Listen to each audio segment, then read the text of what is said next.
Hello, welcome to my class. Today I am talking about the cavernous sinus, which is very important clinically as well as the anatomically. The learning objectives of the today's topic, it includes boundaries of the cavernous sinus, relations of the cavernous sinus, contents of the cavernous sinus, tributaries and communications of the cavernous sinus, and clinical aspects. The cavernous sinus is a very important dural venous sinuses which are located in the middle cranial fossa of the body of the sphenoid at the base of the skull. You can see that this area, and in this image also you can see that there is a small cavernous sinus is present in either side of the body of the sphenoid bone. It is divided into number of spaces by trabeculae, hence the name of the cavernous sinus. It's a look like a spongy in nature. The boundaries of the cavernous sinus, it includes anteriorly superior orbital fissure, posteriorly apex of the petrous part of the temporal bone, and here the dura mater is consisting of the two layers. The outermost layer is the endosteal layer, the innermost layer is the meningeal layer.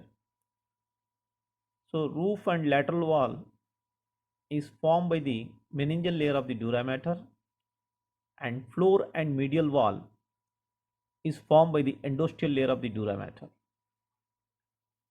The length of the cavernous sinus approximately 2 centimeter and breadth is 1 centimeter. It is communicate with the other sinuses in the form of paid and unpaid sinuses. The structures outside the cavernous sinus, the relations are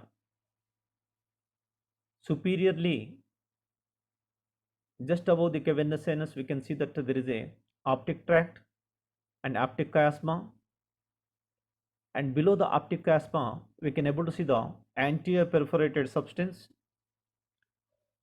and internal carotid artery, which is the branch of the common carotid artery, and inferiorly we can see the junction of body and greater wing of the sphenoid and foramina lacerum. You can see that there is a foramina lacerum here. There is a superior orbital fissure, and relations of the medially, you can see that there is a cavernous sinus which are present in the body of the sphenoid bone. In between, medially, pituitary gland and sphenoidal air sinuses. Laterally, temporal bone of the Vituncus. Anteriorly, we can able to see the superior orbital fissure, apex of the orbit. Posteriorly, cus cerebri of midbrain and apex of the petrous part of the temporal bone. And these are the common relations of the cavernous sinus. Structures within the lateral wall of the cavernous sinus, we can see the number of cranial nerves from above to downwards. Oculomotor nerve, the third cranial nerve, which is motor in nature, which is arise from the midbrain at the level of the superior calculus. then it will supply to the ocular muscles, then trochlear nerve. Below that, it's a motor in nature, fourth cranial nerve, which is arise from the dorsum of the midbrain at the level of the inferior calculus, and also below the trochlear nerve we can able to see the ophthalmic nerve, which is purely in nature, sensory in nature, is a division of the trigeminal nerve.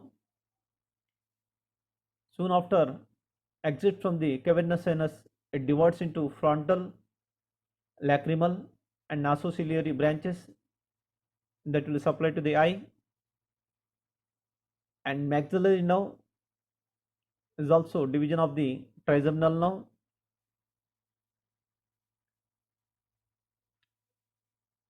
and structure passing through the cavernous sinus, we can able to see the two structures, the small cranial nerve, sixth cranial nerve, motor in nature,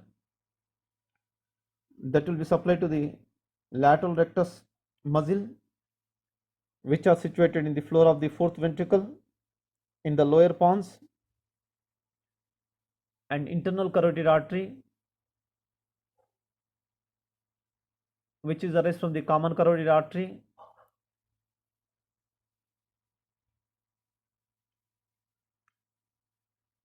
tributaries of the cavernous sinus. This will be includes the, from orbit we can able to see the three veins, and from the meninges two veins, and from the brain these are two veins are present, and from the orbit superior ophthalmic vein, it receives the blood from the supraorbital vein and drains into the cavernous sinus. The inferior ophthalmic vein, it receives the blood from the varicose veins and also from the muscles of the eyeball and drains into the cavernous sinus. The central vein of the retina, it will be drains into the cavernous sinus, and sometimes it will be drains into the superior ophthalmic vein. And regarding the, from the meninges we can able to see the two veins, sphenoparietal sinus, which is passes through the posterior border of the greater wing of the sphenoid bone, then it will be drains into the anterior part of the cavernous sinus. The middle meningeal vein, that will form the two trunks, frontal and then parietal. The frontal trunk of the meningeal vein, that will be drains into the cavernous sinus. And from the brain we can able to see the superficial middle cerebral vein is one of the superficial cerebral vein and collects the small tributaries, drains into the cavernous sinus. The inferior cerebral vein is emerged from the temporal lobe and drains into the superior middle cerebral vein and further drains into the cavernous sinus. You can see the draining channels with the cavernous sinus. The two veins are there, the posterior part of the cavernous sinus and also basilar venous plexus. The superior petrosal sinus, that will communicate with the cavernous sinus and then transverse sinus, and whereas the inferior petrosal sinus is concerned, it will communicate with the cavernous sinus and then internal jugular vein. And basilar venous plexus is concerned, the small network of the venous plexus, that will communicate with the inferior petrosal sinus and cavernous sinuses, and further it will be communicate with the internal vertebral venous plexus. And regarding the communications is concerned, the emissary veins that will be passes through the foramina ovale and spinosum. This emissary veins is also extended to the scalp, to the superior sagittal sinus, then superior sagittal sinus to the transverse sinus to the through the superior petrosal sinus. It will communicate with the cavernous sinus.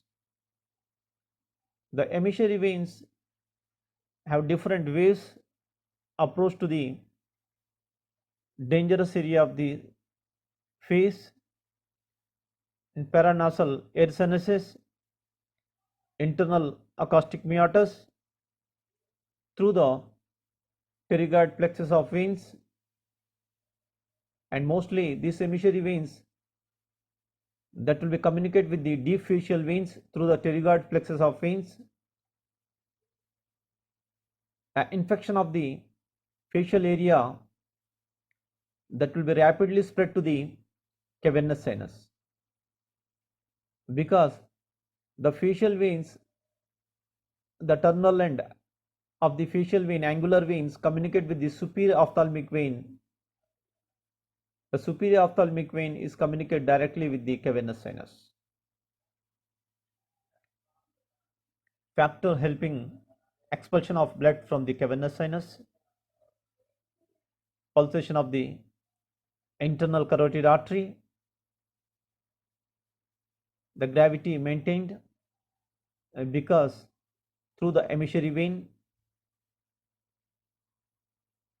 the gravity is maintained by the dural venous sinuses, and position of the head and function of the cavernous sinuses are to facilitate the heat exchange between the arterial arcades and venous plexus,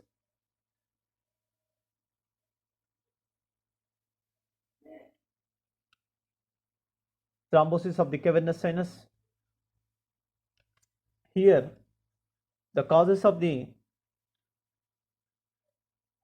thrombosis of the cavernous sinuses are sepsis in the dangerous area of the face.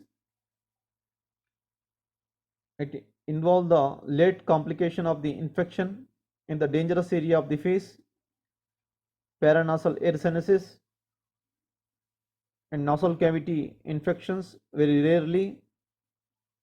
And other causes also included the bacterial infection, trauma, and infection of the internal acoustic meatus.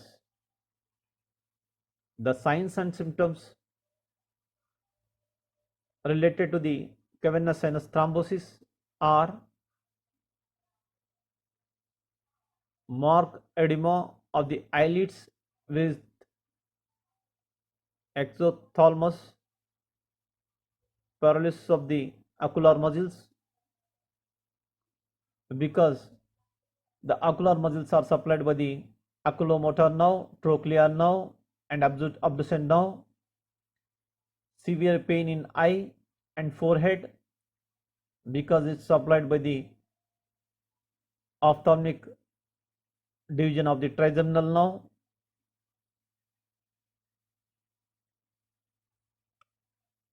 And here we can able to see the thrombosis of the cavernous sinus, injury to the nerves, oculomotor nerve, trochlear nerve, abducent nerve. That will be adverse effect to the ocular muscles paralysis. Then it will be causing to the blindness, and these are the ophthalmic nerve and maxillary nerve. The ophthalmic nerve, that will be adverse effect to the eye, causing to the retinal hemorrhage. These are the voice questions. I have to read very carefully. It gives the insight over the topic of the cavernous sinus. And these are the common questions of the cavernous sinus. The essay questions are asking several times in the annual examination,